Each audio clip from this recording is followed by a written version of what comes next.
How to change Mozilla Firefox browser theme. Hello guys, so all what you have to do is simple. Go to Mozilla Firefox. This is the home page as you can see. Now go to the top corner, click on those three lines and go down here, click on settings. After you click on settings, it will take you to this page right here. You will find many options. Scroll down, you will find language and appearance.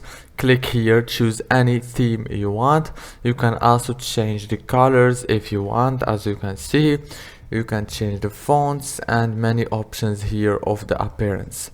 If this video was helpful, please don't forget to like, subscribe, and thank you for watching.